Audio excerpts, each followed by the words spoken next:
community pa lang ako, kilala ko na yan. So, maramong... So, ito lang naman yan. Issue ng Dota 2 to ML. Ayan, na sinabihan ni Teams. Sinabihan ni Teams na hindi niya matatawag na mobile... hindi niya matatawag na gamers, yung mga naglalaro ng Mobile Legends. And para sa kanya, kahit sino kaya laruin. Sa bagay, totoo naman talaga yun. Kahit grade 3, kaya laruin ang ML. Simpleng-simple lang ang ML, mga brother. Kahit sino kaya laruin. Kahit nga si Lola, diba, may nanay gaming na, may Lola gaming, may Lolo gaming, may tatay gaming. Madali lang talaga siya laruin as in basic as fuck dahil sa cellphone lang siya. Alright? Okay. So, yung sinasabi ni Teams, ang sinasabi niya na gano'n na about sa ML community na hindi niya matatawag na gamer yung mga naglalaro sa cellphone. Wala, opinion niya yun eh. Opinion niya. Kumbaga kung na-hurt ka sa opinion niya, it's either manahimik ka na lang o wag mong pansinin yung tao. Pansinin sinasabi niya eh. Sinabi niya lang naman yun eh. Nasa kanya lang naman yun eh. Hindi naman sa iyo eh. Kumbaga, sinabi ng mama mo, gusto ko pagtanda ko, sa ibang lugar na ako mabubuhay. Sa ibang lugar na ako titira. Ayoko na dito. Ayoko kayong kasama kasi baka pahirapan nyo lang ako. Opinion ni nanay yun. Hindi mo pwedeng salungatin yun. Hindi mo pwedeng sabihin po kining ina mo, nay. Ganun ba dapat yun? Sasalungatin mo bawat opinion. Pero syempre hindi naman natin gagawin yun. Nanay natin yun. Mahal natin yun. Ito lang yun. Para sa Dota 2 community. Kung nagsabi man si team ng ganun, huwag kayo masaktan. Hindi masasaktan mga brother kung di niya tayo tawaging gamer. Ako real talk, galing na ako ng Dota 2. Dota 1, pre 2009 pa lang nagdo-Dota 1 na ako. Lumabas yan 2003 yata. Pero na lumabas yan, hindi ko pa nilalaro kasi yung matatanda lang sa amin naglalaro. Ha? Dota 1 pa lang ang uso, putang ina, si Trasex pa lang alam kong gamitin noon, si Trasex. Ha? Malabo kong makalimutan yung first hero ko. Si Trasex tapos si Headshaker sumunod. Ha? Tapos nandiyan na yung mga bug nila Leech. Nila Lycan, nila Bane Elemental, na puking ina, habang buhay ka matutulog. Ha? Huwag kayo masyadong maging affected. Ha? Huwag kayo maging masyadong affected. Opinion ng tao yon. Kung lahat ng tayong mga tao ay marunong rumispeto sa kada opinion ng isang tao, baka wala ng world war ngayon. Ha? Baka walang naging world war, walang naging kahit anong gera, baka wala naging kahit anong utang inang kaguluhan na nangyayari sa mundo. Pero hindi natin magagawa yan dahil may mga tao nga talagang mga makikitid ang utak. Makikitid pa. Pukin ng ina. Ha? Makikitid ang utak. Hindi, ito lang kasi. Kapag opinion ng isa, respetuhin mo lang. Pero isipin mo paano ang mundo kung lahat tayo magre-respetuhan ng kanya-kanyang opinion. Di ba? Kung baga sinabi ko, ayoko ng ice cream na ubi flavor. Kasi ang pangit ng lasa niya, lasang lupa. Eka, gusto mo yung ubi flavor? Ano gagawin mo? Tatrastokin mo siya. Ano lasang lupa? Baka bungudgud kita sa lupa. Ganun ba yun? Paano kung hindi mo gusto yung opinion niya, tapos sinabi mo, ganito, ganun ba? Kasi ako gusto ko yung ubi flavor pero ang lasa kasi sa akin ganito. Baka sa ilang lasang lupa. Pero sa akin, lasang ubi talaga. Di ba ang sarap pakinig pag nagbibigayan tayo ng respeto sa bawat isa? Ang hindi ko lang matanggap dito, bakit nyo kami sinasali?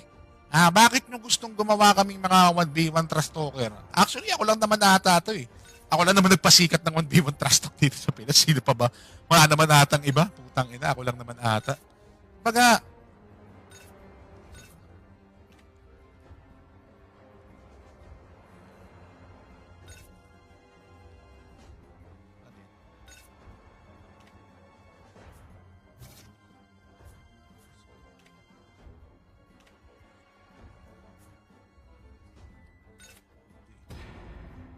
kumbaga, wala naman problema. Paano yung respeto? Respeto! Respeto!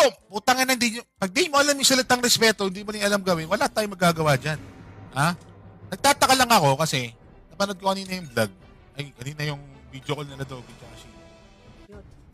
Basta nagmumura, toxic! Putang inang buhay yan. Pero may exemption siya. May exemption siya. Nagmumura kami nila Dogi, nila ako, nila 150, nila ako, sino-sino pang mga streamer na trash talker. Kahit si Chokes nagmumura, lagi nga nagmumura yung bulbul, kanto, titi, lahat. Ang daming sinasabi ni Chokes, di ba? Pero nakakatawa kasi. Nakakatawa rin naman kami siguro sa ibang tao. Pero isasabihin mo na toxic kami tapos si Chooks hindi. Kasi nagbumura din si Chooks pero mas nakakatawa siya.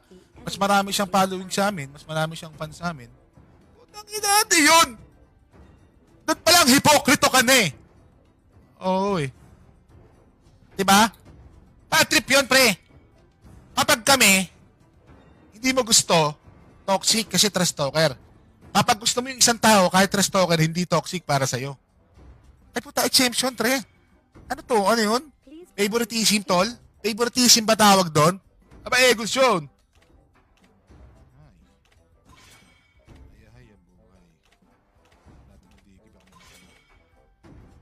The enemy is banning.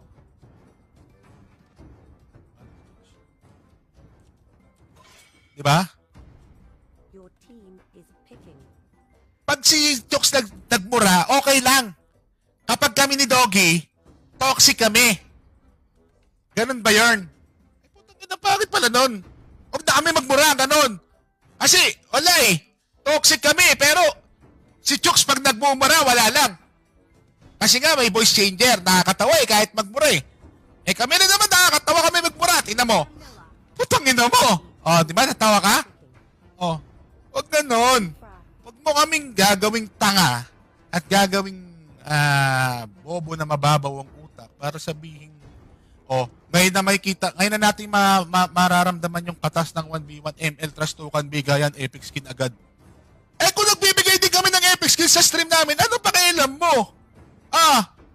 Gusto mo sa stream mo, mabigay ka naman ng bayad lupa. Mabigay ka ng bomba. Gusto mo? Mabigay ka ng pake. Oh. Your team is Stream mo, stream ko. Huwag mong pakialaman. Stream ng iba, stream ng ina, putang ina, huwag mong pakialaman. Kung nagbibigay kami ng skin sa stream namin, huwag kang magalit. Pwede ka naman gumaya, hindi naman namin pinagkakait. Gayahin mo yung gusto na... Tianggi ka, tianggi.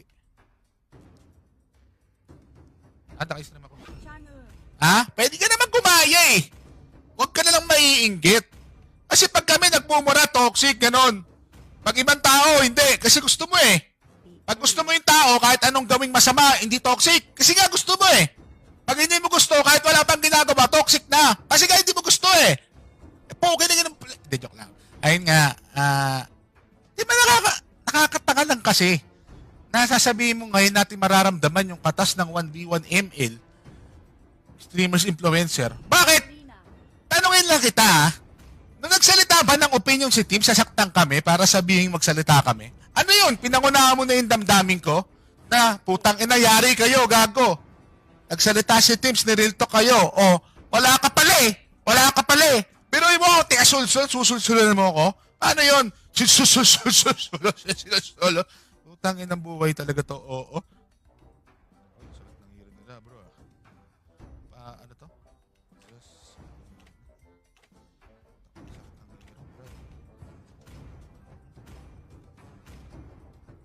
Sakit ng hero.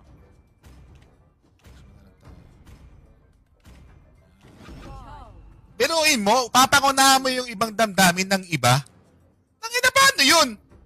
Eh, siya na lang itong damdamin ko. Laplapin mo! Chill lang ako dito. Ganito lang talaga ako magsalita. Biruin mo, sulsulero ka, susulsulang ka. Nangina na yun. Sulception?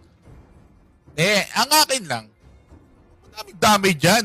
Nangina, hindi sa ayaw namin mga elam. Hindi rin sa takot kami kay Teams. Utang na kahit murahin pa namin si Teams.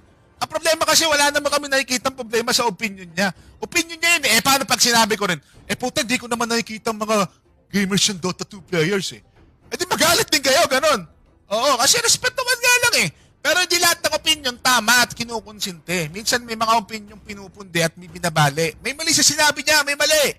May mali talaga sa sinabi niya na hindi niya kinukonsider as gamer yung mga ML player. Pero ano ba definition ng player at magiging isang gamer? Ang gamer ba dapat meron ka lang PS5, meron ka lang computer? Dapat ba ganun? Mas gugustuhin mo pa maglaro ng sepak takraw kaysa mag-ML? O mas gugustuhin mo pa makita yung mga batang nag-a-addict sa labas kaysa naka-stay sa bahay naglalaro ng Mobile Legends? Diba? Basic eh. Ngayon sasabihin na toxic kami ni Doggy. Pero si Chooks hindi. Kasi nagmumura si Chooks. Pero baka favorite niya eh. Hindi. Tangina naman. Paano tayo magiging buo-buo dito sa industriya na to kung meron kayong favoritism? Kung meron kayong pinapanigan na isa? Paano tayo magkakasundo-sundo dito kung yung isang pananaw ng isa hindi sinasang-ayunan ng lahat, tapos yung isang pananaw na lang gusto mo sinasang-ayunan ng lahat? Ano yun? 1:10, 10:1? Kapag hindi mo gusto yung isang bagay, hindi mo gusto. Pero kapag hindi mo gusto yung isang bagay, pero galing sa taong gusto mo, gugustuhin mo na lang. Kasi nga, nababago niya opinion mo eh. Kasi nga, gusto mo siya eh. Gusto mo pala, ba't di mo pinatato? Tangina, gusto mo na, galit ka pa? Ano mo, dance to sakit mo na. Respetuhan lang. Hindi porket buhay tanggapan, ikaw sasalungat ka sa kung anong ayaw mo. Nadamay mo pa kami, bait-bait namin. At sabihin ng trash talker, toxic. Bakit? Sino ba trinastok namin? Ang trinastok lang naman namin yung content lang din namin yung kalaban namin eh. Which is, kausap namin bago magsimula yung labanan.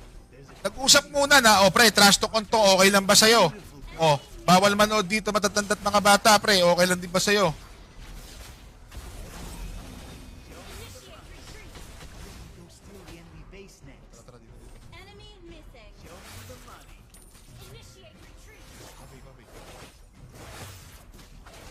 Puta, nakuha yung red ko. Hindi naman mga kampi. Oo nga to. Nakuha yung red ko.